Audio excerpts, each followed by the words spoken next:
Hello friends, வணக்கம். இது pumpkin to chicken Stella special. இன்னைக்கு நம்ம பார்க்க போகிறது ஒரு டேஸ்டியான வீடே மணக்கக்கூடிய ஒரு ரெசிபி தான் நம்ம பார்க்க போகிறோம். இது எல்லாருக்குமே பிடிச்ச ஒரு ரெசிபி தான். என்னதுன்னா கொழுக்கட்டை. அதுவும் நான் தெரளி இலையே செஞ்சுருக்கேன். தெரளி இலைன்னா எல்லாருக்கும் தெரிஞ்ச இலை தான். என்னதுன்னா பிரிஞ்சி இலைன்னு சொல்லுவோம்ல, நம்ம பிரியாணிக்கெலாம் போடுவோம்ல, அந்த இலை தான். இது நான் பச்சையாக வச்சுருக்கிறேன். இது மார்த்தாண்ட சைடெலாம் நீங்கள் போனீங்கன்னா இந்த இலை கிடைக்கும். சில வீடுகள்லேயே மரமாகவும் நிற்கும். நீங்கள் கேட்டு வாங்கிக்கிடலாம். இல்லை சேல்ஸுக்கு வச்சுருந்தாங்கன்னா அவங்கள்ட்ட இருந்து வாங்கிக்கிடலாம். இந்த இலை ஒரு வாரத்துக்கு மேலே கூட நம்ம ஃப்ரிட்ஜில் வச்சு யூஸ் பண்ணிக்கிடலாம்னு நான் நினைக்கிறேன். இது ஃப்ரெஷ்ஷான பிரிஞ்சி இலை.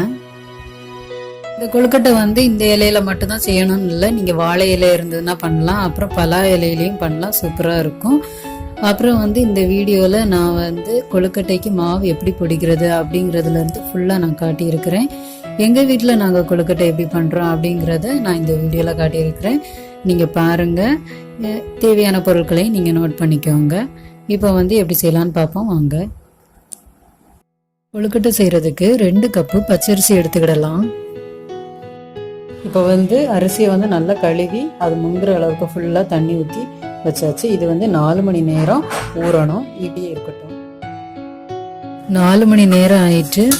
இனி இந்த தண்ணியை நம்ம வடிச்சு எடுத்துடலாம். வடிகட்டியில் வடிச்சு எடுத்துருங்க அரிசியை. இப்போ ஃபுல்லுமே வடிச்சாச்சு.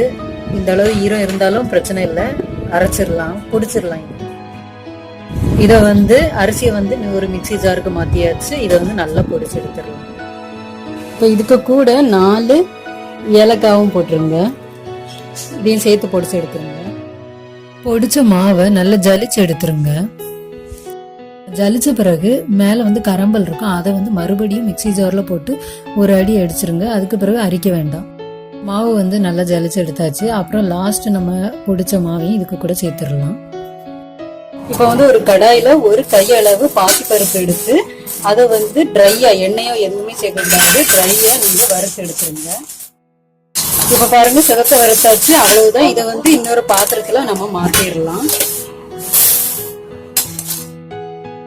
கொழுக்கட்டை செய்யறதுக்கு நான் கருப்பட்டி எடுத்திருக்கிறேன். நீங்க வெல்லமோ இல்லை சீனியோ சேர்த்துக்கிடலாம். அது உங்க இஷ்டம். கருப்பட்டி நல்லது.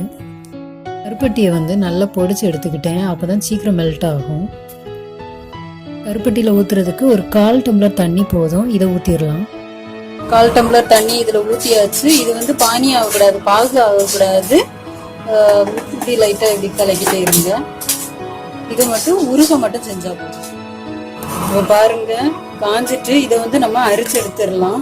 இந்த மாதிரி இருந்தால் போதும். ரொம்ப கம்பி பதமாலாம் வேண்டாம். மாவு ஒரு பாத்திரத்துல வச்சாச்சு. இப்போ பாசி பருப்பு நம்ம வருத்தம்ல, அதையும் இதுல போட்டு நல்லா மிக்ஸ் பண்ணி விட்டுடலாம். இப்போ இந்த மாவுல பாதி நான் தேங்காய் போட்டு செய்ய போறேன், பாதி தேங்காய் போடாம நான் செய்ய போறேன். பாதியை எடுத்துட போறேன். பாதி மாவு வெளியில எடுத்துட்டு இப்போ இதுக்கு கூட ஒரு கைப்பிடி அளவு தேங்காய் போட்டிருக்கேன். தேங்காய் ஒரு கைப்பிடி தான் இல்லை, உங்களுக்கு எவ்வளவு தேவையோ அவ்வளவு போட்டுக்கலாம். நல்லா தான் இருக்கும். எனக்கு தேங்காய் பிடிக்காதனாலதான் நான் தனியா வச்சிருக்கேன். தேங்காய் சாப்பிட்றவங்களா இருந்தா தேங்காய் எவ்வளவுக்கு போடுறீங்களோ அவ்வளவுக்கு உங்களுக்கு பிடிக்கும். இப்போ அதை நல்லா மிக்ஸ் பண்ணி விட்டுறலாம். இப்போ ஃபுல்லுமே மிக்ஸ் பண்ணி விட்டாச்சு. இப்போ அரிச்சு வச்சிருந்த கருப்பட்டி பாகை நம்ம கொஞ்சம் கொஞ்சமா விட்டு நல்லா மிக்ஸ் பண்ணி விடுங்க. கை வச்சு பிசைஞ்சிங்கன்னா ரொம்ப நல்லா இருக்கும். கை வச்சே பிசைங்க. ஃபுல்லுமே நல்லா பிசைஞ்சிட்டு நான் உங்களுக்கு காட்டுறேன்.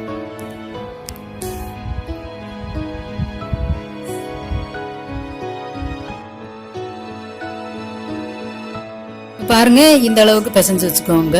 அடுத்த மாவையும் இதே போல பிசைஞ்சிடலாம். இதுல நான் தேங்காய் சேர்க்கல. இந்த 2ஐயும் நல்லா உருட்டியாச்சு. பார்த்துக்கோங்க. இனி இது இலையில வச்சிடலாம்.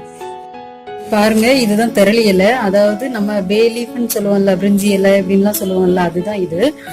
இது பச்சையா இருக்குது. இது எங்க ஊர்ல இது கிடைக்கும். அங்கிருந்து பறிச்சுட்டு நான் ஃப்ரிட்ஜில் வச்சிருந்தேன். இப்போ இதை ஒரு வாட்டி வாஷ் பண்ணிட்டு நம்ம யூஸ் பண்ணலாம். இது எப்படி பண்ணலான்னு பார்ப்போம். இப்போ இந்த இலையில நம்ம எப்படி மடக்கி எந்த மாதிரி அந்த மாவு வைக்கலான்னு பாருங்க. எப்படி மடக்குறேன்னு பார்த்துக்கோங்க. இந்த மாதிரி ஃபோல்டு பண்ணிக்கோங்க. இதுக்குள்ள அந்த மாவை வச்சிடலாம். கொஞ்சம் மாவு எடுத்து இதுக்குள்ளே வச்சுட்டு ஒரு டூத் பிக் வச்சு அதை வந்து பின் பண்ணி விட்டுறலாம் வெளியில் வராமல் இருக்கிறதுக்கு. இப்போ டூத் பிக் இல்லை அப்படின்னா ஃப்ரெஷ்ஷான ஈக்கிள், அதாவது அது நீங்கள் வெளியில் யூஸ் பண்ணாத ஒரு ஈக்கிள் இருந்துச்சு அப்படின்னா அது கூட வச்சு நீங்கள் பின் பண்ணி வச்சுக்கலாம். இல்லை உங்கள்கிட்ட தென்னை மரம் இருந்தது அப்படின்னா ஃப்ரெஷ்ஷாகவே ஈக்கிளை எடுத்து யூஸ் பண்ணிக்கிடலாம்.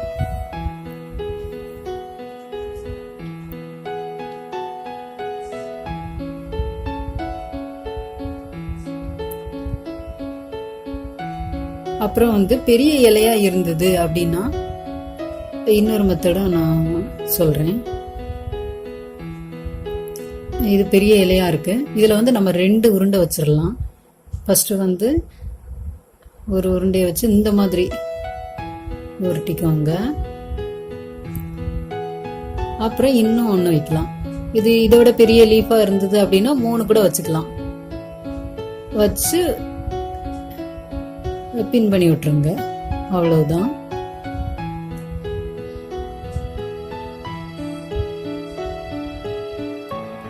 இதே மாதிரி எல்லாத்தையும் பண்ணிடலாம்.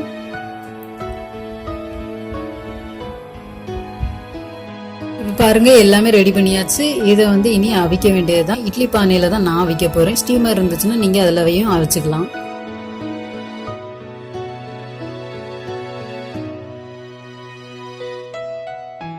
இது வந்து 15 to 20 நிமிஷம் நல்லா வேகட்டும்.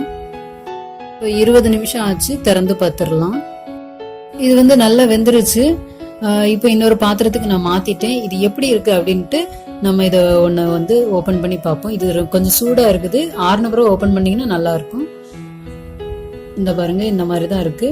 கொஞ்சம் 6 பிறகு நீங்க ஓப்பன் பண்ணுங்க. இந்த மாதிரி தான் இருக்கணும்.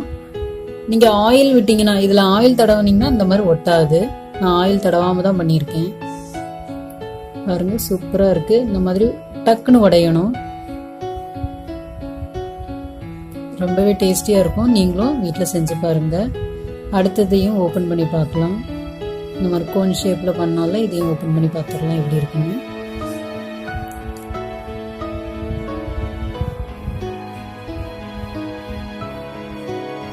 இது வந்து நான் தேங்காய் போட்டது. இதுல எப்படி இருக்கு பார்த்தீங்களா? சூப்பரா இருக்கு. நீங்களும் உங்க வீட்டில் செஞ்சு பாருங்க. பாய்.